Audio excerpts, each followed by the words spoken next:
विद्यार्थी मित्रांनो, मागच्या लेक्चरमध्ये आपण फायनल अकाउंट प्रिपेअर करत असताना trading account, profit and loss account आणि बॅलन्स शीट कसं प्रिपेअर करायचं, त्याचं फॉर्मॅट काय हे पाहिलेले आहे. ट्रायल बॅलन्स दिलं जातं आणि त्याच्याबरोबर ॲडजस्टमेंट दिल्या जातात. ट्रायल बॅलन्समधले जे आयटम असतात त्याचे एकदाच इफेक्ट केला जातो, त्याचा इफेक्ट एकदाच केला जातो आणि जे खाली ॲडजस्टमेंट दिले जातात त्याचे इफेक्ट मात्र आपल्याला दोनदा करायचे आहे. ते जे ॲडजस्टमेंट आहेत ते कशा पद्धतीने, त्याची इफेक्ट कशी आपल्याला कुठे करायचे आहे हे आज आपण आजच्या लेक्चरमध्ये बघणार आहोत. याच्यामध्ये प्रत्येक वर्षी एक्झामला काही ठराविक अशा ॲडजस्टमेंट आहे की त्या विचारल्या जातात. त्याच्यामध्ये क्लोजिंग स्टॉक असेल, आउटस्टँडिंग एक्सपेन्सेस असतील, प्रीपेड एक्सपेन्सेस आहे, बॅड डेब्ट्स ॲडजस्टमेंट असेल, डिप्रिसिएशन असेल, या कंपल्सरी ॲडजस्टमेंट फायनल अकाउंटमध्ये विचारल्या जातात. मागच्या वर्षी आपण हे सगळं शिकलेलं आहोत. याच्या व्यतिरिक्त आपल्याला आणखीन काही ॲडजस्टमेंट आता यावर्षी 12वीला आपल्याला पाहायचे आहेत की त्याचे इफेक्ट कुठे होतात. सर्वात प्रथम आपण क्लोजिंग स्टॉक हे ॲडजस्टमेंट बघूया. क्लोजिंग स्टॉक, पहिल्यांदा क्लोजिंग स्टॉक म्हणजे काय हे तुम्हा सर्वांना माहिती आहे. जो वर्षाच्या शेवटी जो स्टॉक आपल्याकडे शिल्लक असतो त्याला क्लोजिंग स्टॉक असं म्हटलं जातं.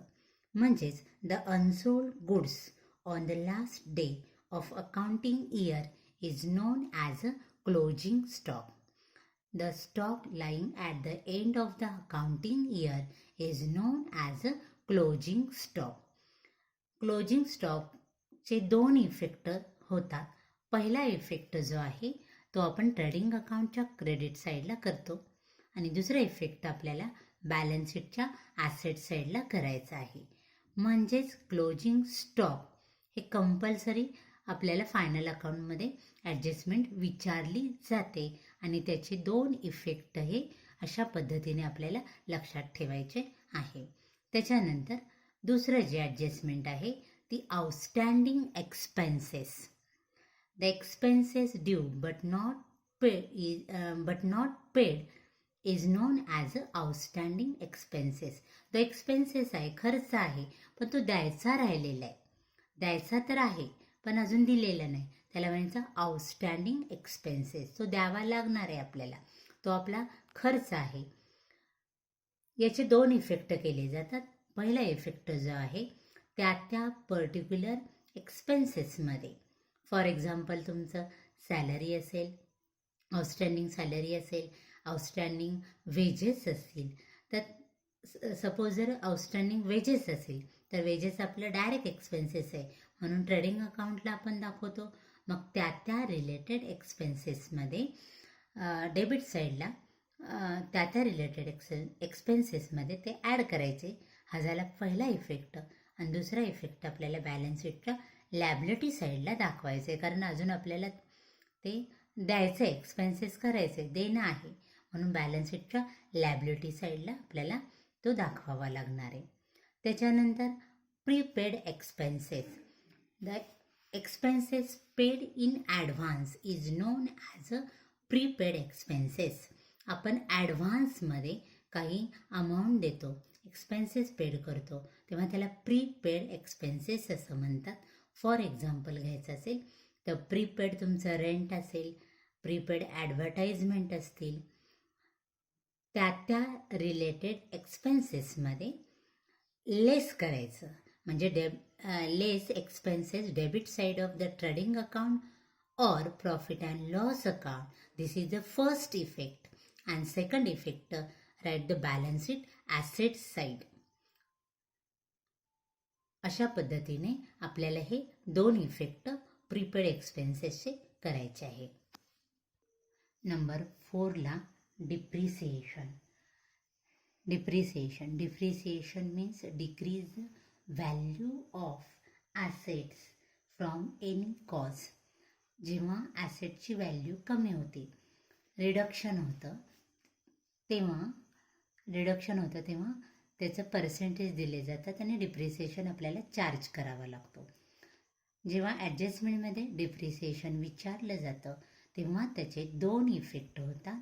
पहिला effect, this is a loss, म्हणून debit side of the profit and loss account, indirect loss आहे म्हणून प्रॉफिट अँड लॉस अकाउंटच्या डेबिट साईडला ट्रान्सफर करायचा.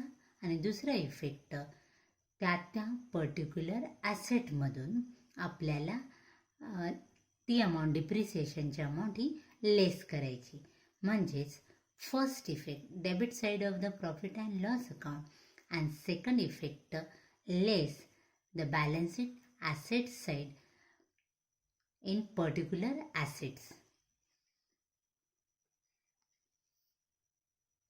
Number 5 ला bad debts. Bad debt means non-recoverable amount from a debtor is known as bad debts. It is a revenue loss to the business. So it is transferred to debit side of the profit and loss account, and second effect is less debtor from the balance sheet asset side. Bad डेब्ट जेव्हा दिले जातात, बुडीत कर्ज, त्याची amount आपल्याला परत मिळत नाही, म्हणजे आपलं कर्ज हे, कर्जाची बॅड डेब्ट्स ही वाढणार, म्हणून तो लॉस आहे. म्हणून प्रॉफिट अँड लॉस अकाउंटच्या डेबिट साईडला पहिल्यांदा ट्रान्सफर करायचा. आणि तेवढे डेटर्स आपले कमी झाले म्हणून बॅलन्स शीटच्या ॲसेट साईडला जे डेटर असतात त्याच्यातनं तेवढी अमाऊंट लेस करायची. Number 6, RDD, reserve for doubtful डेप्ट, means new RDD, provision for doubtful डेप्ट. याचे 2 इफेक्ट होतात. पहिला effect, debit side profit and loss account debit side, and second effect, balance sheet asset साईडला जे डेटर असतात त्याच्यामधनं तेवढी अमाऊंट आपल्याला लेस करायची. Number 7, interest on capital. First effect, debit side of the profit and loss account, and second effect, partner's capital or current account, credit side or add to capital's oblique current account. Interest on capital जो आहे तो फर्मचा loss आहे म्हणून profit and loss अकाउंटच्या debit साईडला interest on capital म्हणून transfer करायचा.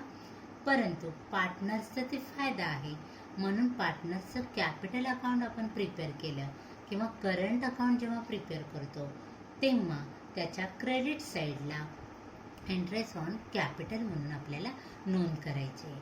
Suppose जर आपण पार्टनरचं कॅपिटल अकाउंट किंवा करंट अकाउंट प्रिपेअर नाही केलं तर आपल्याला कॅपिटल किंवा करंट अकाउंट जे आहे त्याच्यामध्ये डायरेक्टली ॲड करायचे असतात.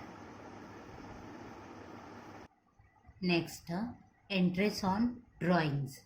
First effect, debit side of the partners capital oblique current account, and second effect, credit side of the profit and loss account. Then next, income receivable. First effect, add particular income, credit side of profit and loss account, and second effect, balance sheet asset side. Then last, income received in advance, means pre-received income. First effect, less in particular income of credit side of the profit and loss account, and second effect, balance sheet liability side. Number 11, good distributed as a free sample. जेव्हा आपण माल वाटप केला, free sample म्हणून वाटप केला तेव्हा तो फर्मचा लॉस असतो म्हणून पहिला effect, debit side of profit and loss account. Add advertisement if any. Suppose जर ॲडव्हर्टाइजमेंट जर दिलं असेल तर त्याच्यामध्ये ॲड करायचं. प्रॉफिट अँड लॉस अकाउंटच्या डेबिट साईडला ॲडव्हर्टाइजमध्ये ॲड करायचं. नसेल दिलं ॲडव्हर्टाइजमेंट तर direct good distributed as a free sample म्हणून आपल्याला लिहायचं आहे. त्याच्यानंतर सेकंड इफेक्ट जो आहे तो credit side of trading account. Trading अकाउंटच्या क्रेडिट साईडला आपल्याला good distributed as a free sample म्हणून त्याची नोंद करायची आहे. त्याच्यानंतर अनरेकॉर्डेड पर्चेसेस. आपण जे खरेदी केलेली आहे त्याचाच रेकॉर्ड विसरलेले आहे, अनरेकॉर्डेड, रेकॉर्ड केलेलेच नाही, तेव्हा त्याचे दोन इफेक्ट या पद्धतीने होतात. पहिला इफेक्ट जे परचेसेस आहे त्याच्यामध्ये ॲड करायचे. ट्रेडिंग अकाउंटच्या डेबिट साईडला जे परचेसेस असतात त्याच्यामध्ये ॲड करायचे. आणि दुसरा इफेक्ट बॅलन्स शीटच्या लायबिलिटी साईडला जे क्रेडिटर असतात त्याच्यामध्ये सुद्धा आपल्याला ॲडच करावा लागणार आहे. ॲड अनरेकॉर्डेड परचेसेस म्हणून करावा लागणार आहे. म्हणजेच first effect add purchases debit side of trading account and second effect add creditors balance sheet liability side. Then unrecorded sales, काही विकलेला माल जो आहे तो त्याचा रेकॉर्ड करायचा आपण विसरून गेलेलो आहे, त्याचेसुद्धा दोन इफेक्ट केले जातात. पहिला इफेक्ट जे सेल्स असतात ट्रेडिंग अकाउंटच्या क्रेडिट साईडला त्या सेल्समध्ये ॲड करायचे. आणि दुसरा इफेक्ट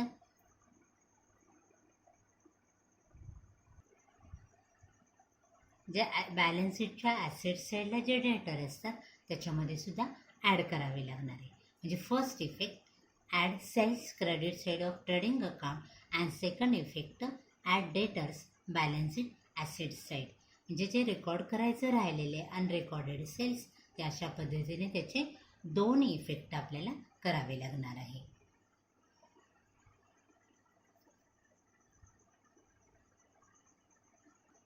अशा पद्धतीने आज आपण आजच्या या लेक्चरमध्ये काही महत्त्वाच्या ॲडजस्टमेंट, काहीशा ॲडजस्टमेंट आपण पाहिलेल्या आहेत.